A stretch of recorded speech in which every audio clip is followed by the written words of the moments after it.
अस्सलामुअलैकुम नाज़रीन, आज का हमारा टॉपिक कब्ज़ के मुताल्लिक़ है कि कब्ज़ किन लोगों को होती है और कब्ज़ क्यों होती है। तो नाज़रीन, कब्ज़ 3 लोगों को होती है। 3 ऐसे अशख़ास हैं जिनको कब्ज़ रहती है। तो नाज़रीन, नंबर 1 पे वो लोग हैं जिनका काम दफ्तरी है, जिनका काम बैठना है। सुबह खाना खाकर, सुबह नाश्ता करके दफ्तर में जाके बैठ जाते हैं और सारा दिन बैठे रहते हैं। दोपहर का खाना खाने के बाद बैठे रहते हैं और शाम के वक़्त जब घर को लौटते हैं तो शाम का खाना खाने के बाद फ़ौरन सो जाते हैं। तो नाज़रीन, जब इंसान बैठा रहता है, बैठने की वजह से मैदे का निज़ाम सुस्त हो जाता है, बैठने की वजह से जिगर का निज़ाम सुस्त हो जाता है। तो नाज़रीन, जब इंसान बैठा रहता है तो बैठने की वजह से उसको कब्ज़ हो जाती है। जो भी खुराक खाता है वो मैदे में पड़ी रहती है, जिस्म हरकत नहीं करता, जिसकी वजह से मैदा खुराक को डाइजेशन नहीं करता, कब्ज़ हो जाती है। तो नाज़रीन, ऐसे अशख़ास जिनका काम दफ्तरी है, जिनका काम बैठना है, इनमें वो तमाम लोग आ जाते हैं जो हार्ड वर्किंग को छोड़ देते हैं। मसलन नाज़रीन, सुबह के वक़्त खाना खाया, दफ्तर में गए, बैठे रहे, दोपहर का खाना खाया, बैठे रहे, शाम का खाना खाया और सो गए। सुबह की वर्किंग भी छोड़ दी, सुबह के वक़्त जो वर्जिश करनी थी तो नाज़रीन सुबह की वर्जिश भी नहीं होती, जिसकी वजह से इंसान कब्ज़ में मुब्तला हो जाता है।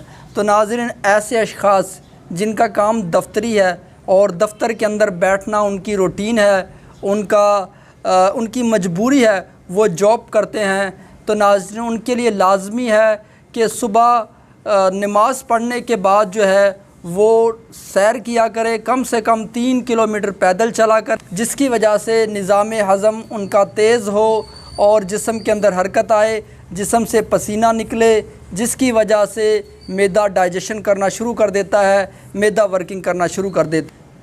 नंबर 2 पे नाज़रीन वो लोग हैं जो ज़्यादातर गर्म चीज़ों का इस्तेमाल करते हैं, गर्म खुशक चीज़ों का इस्तेमाल करते हैं और वाईबादी अशिया का इस्तेमाल करते हैं।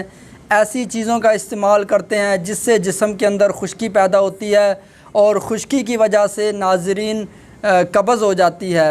तो नाज़रीन, ऐसे अशख़ास ज़्यादातर जो है वो चावल का इस्तेमाल करते हैं, राइस का इस्तेमाल करते हैं, ज़्यादातर जो है गोश्त का इस्तेमाल करते हैं या ज़्यादातर आलू का इस्तेमाल करते हैं, गोभी का इस्तेमाल करते हैं, गर्म खुश्क चीज़ों का इस्तेमाल करते हैं, या ज़्यादातर जो है ये लोग बाज़ारी खाना खाते हैं और बाज़ार की बनी हुई चीज़ें खाते हैं और दूध का इस्तेमाल नहीं करते, दूध को भी छोड़ देते हैं और फ्रूट का भी इस्तेमाल नहीं करते।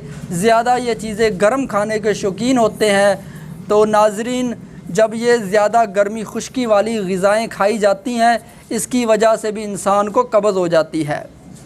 तो नंबर 2 पे वो लोग हैं जो गर्म खुशक चीज़ें खाते हैं, गर्मी खुश्की की वजह से इंसान को कब्ज़ हो जाती है। तो नाज़रीन, इनका इलाज क्या है? नाज़रीन, इनका बेहतरीन इलाज ये है कि ये जहाँ गर्म खुश्क चीज़ें खाते हैं वहाँ पर ये मुलय्यन चीज़ों का भी इस्तेमाल करें, दूध का इस्तेमाल करें, मशरूबात का इस्तेमाल करें, फ्रूट का इस्तेमाल करें, मौसमी फलों का इस्तेमाल करें, सब्ज़ियों का इस्तेमाल करें, तरकारियों का इस्तेमाल करें। नाज़रीन, अगर ये लोग इन चीज़ों का इस्तेमाल करेंगे, इंशाअल्लाहुल अज़ीज़ इनकी कब्ज़ बिल्कुल ख़त्म हो जाएगी। तो नाज़रीन, नंबर 2 पे वो लोग हैं जो ज़्यादा गर्म खुश्क चीज़ों का इस्तेमाल करते हैं। तो नाज़रीन, नंबर 3 पर वो लोग हैं जिनका काम दफ्तरी के अलावा उनका काम दिमागी है, यानी कि उनका काम कंप्यूटर पर, लैपटॉप पर और मोबाइल पर उनका वक़्त ज़्यादा गुज़रता है। ज़्यादा उनका जहन जो है वो मोबाइल और कंप्यूटर और लैपटॉप पर होता है, जिसकी वजह से दिमागी सलाहियत ख़र्च होती है, असबी क़ुव्वत ख़र्च होती है। जब दिमागी क़ुव्वत जो है वो ख़र्च होती है, उस वक़्त जो है दिमाग के अंदर खुश्की आती है। तो नाज़रीन, उस वक़्त भी कब्ज़ जो है वो हो जाती है। तो नाज़रीन, जो लोग दिमागी काम करते हैं, जिनका काम जो है वो कंप्यूटर या लैपटॉप या मोबाइल वगैरह चलाना है और उनका काम ही इन्हीं चीज़ों पर है, तो नाज़रीन इसकी वजह से दिमागी कमज़ोरी हो जाती है। हर वक्त दिमाग सुन रहता है, दिमाग जो है वो फ़्रेश नहीं रहता। तो नाज़रीन इसकी वजह से भी कब्ज़ हो जाती है। तो ऐसे अशख़ास भी दूध का इस्तेमाल करें, ड्राई फ्रूट का इस्तेमाल, और अपनी नींद को पूरा किया करें। तो नाज़रीन जब नींद को ना पूरा किया जाए तब भी इंसान को कब्ज़ हो जाती है, बेख्वाबी की वजह से भी कब्ज़ हो जाती है। तो नाज़रीन ये 3 ऐसे अशख़ास थे जिनको अमूमन कब्ज़ रहती है। ये कब्ज़ कोई बीमारी नहीं है नाज़रीन, ये एक अलामत है कि आप अपनी रूटीन को सेट कर लें। सुबह को बैठने वाले लोग, दफ्तरी काम करने वाले लोग, वो अपनी रूटीन को चेंज कर लें, अपनी रूटीन को बदल लें। अगर वो बदल नहीं सकते, उसके मुतबादिल ऐसी एक्सरसाइज, ऐसी वर्जिश और ऐसी आप सुबह के ऐसी वर्जिश किया करें जिससे जिस्म जो है वो मुतहर्रक हो, जिस्म में जान आए, जिस्म में हरकत आए, जिस्म में चुस्ती आए, जिस्म में गर्मी आए। तो नाज़रीन ऐसे अशख़ास जो है वो अपनी रूटीन को चेंज करें। ये कब्ज़ हमें इशारा देती है कि आपका बैठने का तरीका, आपके ज़िंदगी का गुजारने का तरीका, आपका लाइफ़स्टाइल जो है वो का दुरुस्त नहीं है। तो अपनी लाइफ़स्टाइल को चेंज करें, इंशाल्लाह कब्ज़ ख़त्म हो जाएगी। और नंबर 2 पे वो लोग जो ज़्यादा कसरत गर्म चीज़ों का इस्तेमाल करते हैं, गर्म चीज़ें, खुश्क चीज़ें, बाज़ारी चीज़ें, वाईबादी चीज़ें इस्तेमाल करते हैं, उनको कब्ज़ हो जाती है। कब्ज़ से इशारा करती है कि ये चीज़ें छोड़ दें। अगर नहीं छोड़नी तो इनके साथ मुलय्यन चीज़ों को इस्तेमाल करें, सब्ज़ियों को इस्तेमाल करें, तरकारियों को इस्तेमाल करें, दूध का इस्तेमाल करें। और नंबर 3 पे वो लोग जो दिमागी काम करते हैं उनको भी कब्ज़ हो जाती है।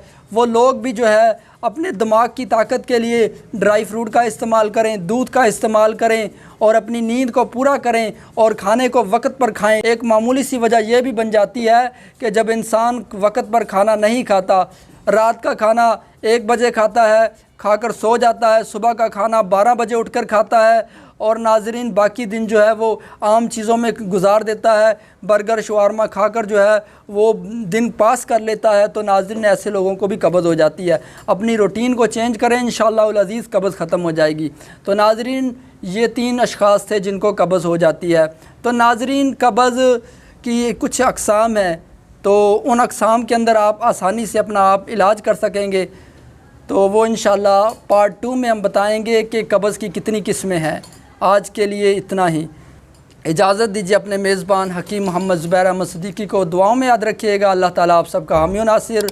अस्सलामु अलैकुम व रहमतुल्लाहि व बरकातुहू।